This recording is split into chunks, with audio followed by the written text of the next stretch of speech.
Hello friends! Today I'm going to be showing you how to create a repeating pattern not on your computer. So just with any kind of scrap piece of paper that you have and any kind of drawing tool that you have just readily available to you. Now you can create a pattern with anything that you are okay with drawing on. So it can be paper, a lot of people use sticky notes. It can be craft supplies of any kind. It can be poster paper, anything that you're okay with drawing on. It can even be cardboard, like little pieces of cardboard, if that's what you have available to you. Don't let supplies or a lack of supplies stop you from creating what you want to create. So first thing I'm going to show you is just literal printer paper. It's 8.5 by 11. You can fold it in half and then you can fold it again to make 4 little squares or 4 little rectangles. You can also use sticky notes. A lot of people use it. It's already in a perfect square. You just take 4 of those and then you should be good. And then what I'm going to use today is toned paper from one of my sketchbooks. I'm going to cut these 2 in half to make 4. Now once you have your paper and what you want to actually draw on, next is the tool you're going to use to draw. This can literally be anything that you want. Don't let this stop you if you think you need professional paper or professional pens, anything like that. You really don't. You can use anything around you. First thing I'm going to show you is a paintbrush. If you are naturally a painter, if that is how you decompress, using a paintbrush is super nice. Everyone in their house, for I think the most part, have a Sharpie. This is a regular pencil.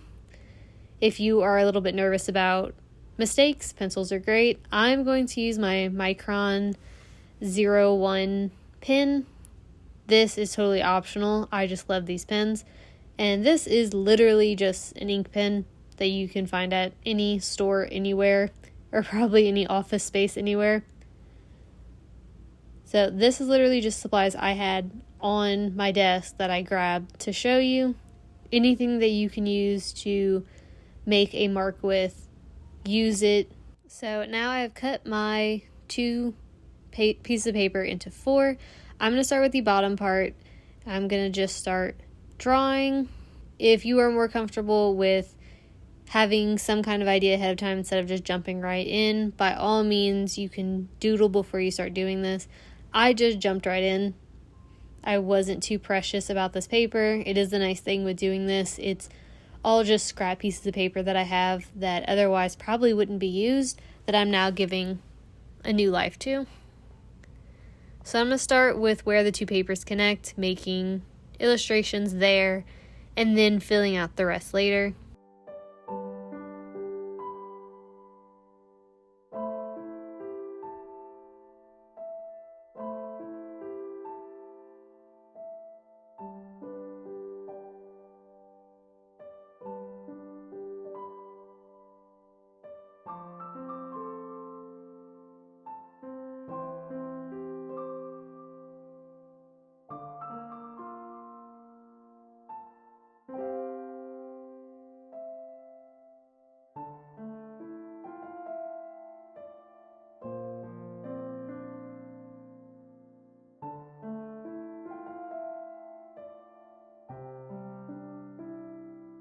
Now that I am finished where the 2 pieces of paper connect, I'm going to bring down the other 2 pieces of paper to make these 4.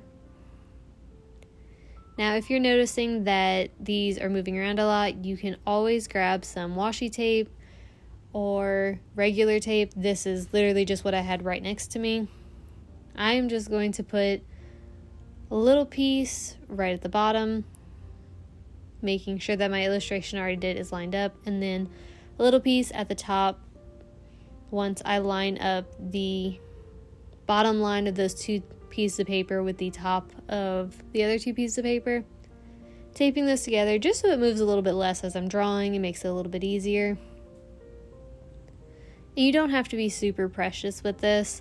It's just doodles. It's just having fun. It's a way to unplug, to be able to use a pen and just have fun with it. What I'm doing here is drawing where the lines connect, so where the 2 bottom pieces of paper connect the 2 top pieces of paper. Just thinking about empty spaces and what I want to add and what places, and remembering that anytime I go over a line, I'm going to have to bring it over to the other paper and think of it as part of the repeat.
So I'm going to move those two pieces of paper over to the other side, just switching the top two around, and then doing the same thing with the bottom two, always taking the time to put the edges together, that way they work.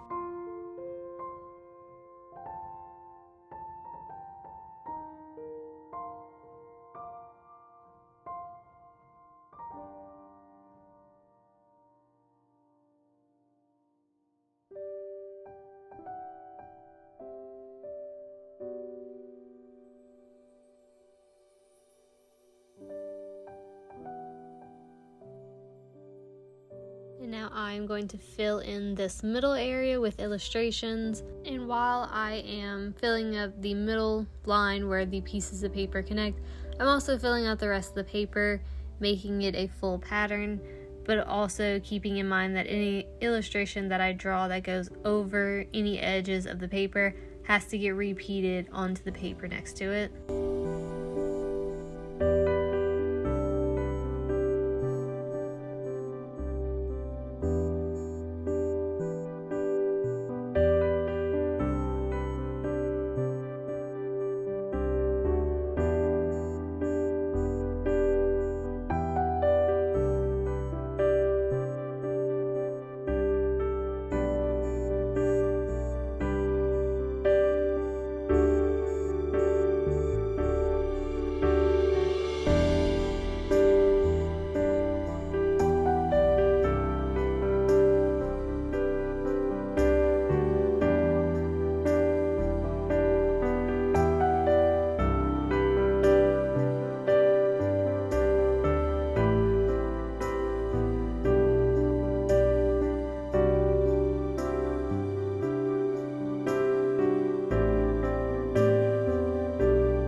And now that I have fully illustrated all pieces of paper, I'm going to put the bottom toward the top and the top to the bottom, so literally just flipping it.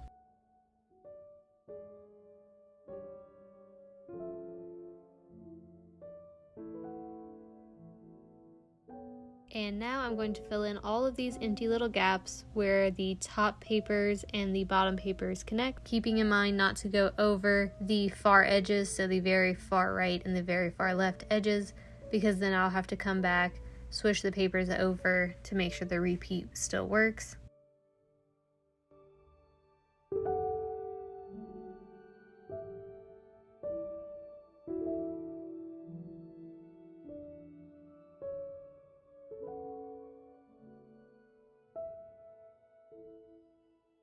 And this is going to be the last time that I flip it over, so I'm literally doing the opposite of the first flip that I did.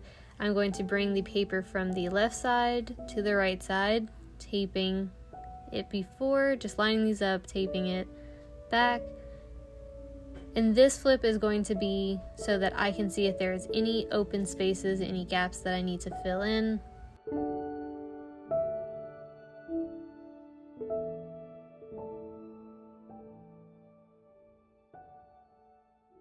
And I did notice here that the little paper that's at the bottom left, I had accidentally overlapped it with the paper when I was drawing that leaf, so I just had to overlap them again so that the illustrations lined up. Now I do see these little open gaps. I'm just going to fill them with little tiny flowers and then fill in, as I'm going around the paper, any other smaller gaps that I can fill with the flowers, so it does make a little bit more sense and doesn't look like there's only little flowers in this one little area. And when someone's looking at the whole repeat, it all kind of makes sense and blends together.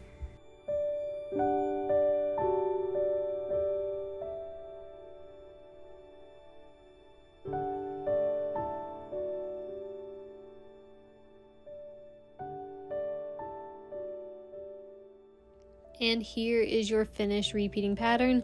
You can have fun and move around all of the little pieces just to see all the different ways that your pattern is repeating. It also helps to just make sure and check as you're moving around that all of the pieces do line up and you don't have any missing area or empty spaces. This is just a super fun way to make a pattern. You don't need fancy technology, you don't need the knowledge of Illustrator or Photoshop or anything like that. You really just need a piece of paper that you can cut up, a pen or a pencil, whatever kind of drawing tool you want to use, and then maybe some washi tape or not very sticky tape. That way your picture, your piece of paper is not moving around a lot. This is a great craft if your children are home or if you have little nieces and nephews that like to draw, and this is just a different way of drawing. They can make their own little repeating pattern, which is super fun. If you enjoyed this video, please like and subscribe. If you do end up creating your own repeating pattern the way that I showed you, I'd love to hear about it in the comments, or you can share it on social media with me. My contact is @JoLuDesign. It's also linked down below if you're interested. But as always, thank you so much for watching. I hope you enjoyed, and I'll see you next week.